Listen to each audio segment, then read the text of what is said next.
সেখানে গণজোয়ার তৈরি হয়েছে। বিশিষ্ট আলেমে দ্বীন মুফতি ইসমাইল হোসেন সিরাজ। আমরা চাই সুন্দর এক পরিবেশে অন্তর্বর্তী সরকার নির্বাচন উপহার দিবে। আপনারা একমত না দিব? কি সাংবাদিক বলে একমত না দিব? আমরা সবাই একমত।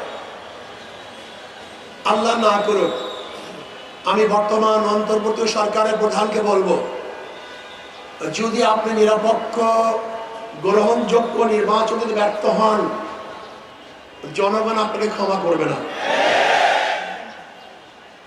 আপনি বারবার বলেছেন ফেব্রুয়ারির প্রথম দিকে নির্বাচন হবে। আমরা এইটাই চাই, ফেব্রুয়ারির প্রথম দিকে নির্বাচন হোক, এর ব্যত্যয় যেন না ঘটে।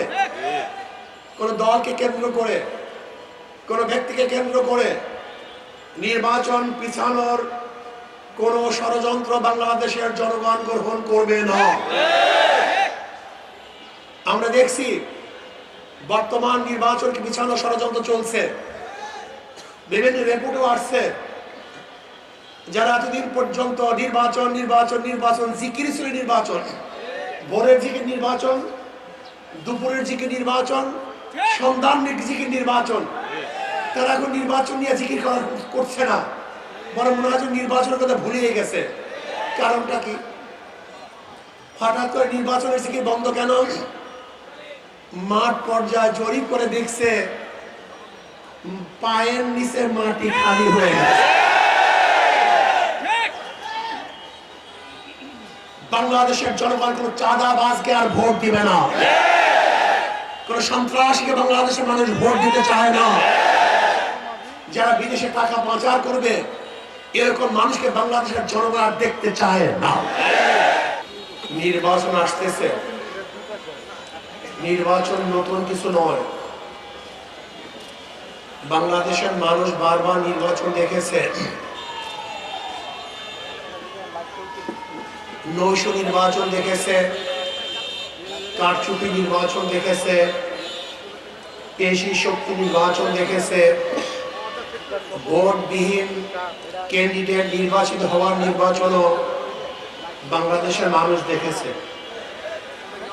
কিন্তু আগামীতে যে নির্বাচন দেখতে চাই, স্বচ্ছ, সুন্দর, গ্রহণযোগ্য, নিরপেক্ষ এক নির্বাচন আমরা দেখতে চাই, যেখানে পেশি শক্তি ব্যবহার হবে না, কালোর আকাশ সরাসরি থাকবে না, প্রত্যেকটা মানুষ তার পছন্দের ক্যান্ডিডেটকে নির্বিঘ্নে ভোট দিতে পারবে। এরকম এক লেভেল প্লেইং ফিল্ডের ভিত্তিতে আমরা অন্তর্বর্তী সরকারের কাছে নির্বাচন প্রত্যাশা করছি। নির্বাচন করেন মারামারি কেন? যদি মারামারি করেন তা নির্বাচন কেন?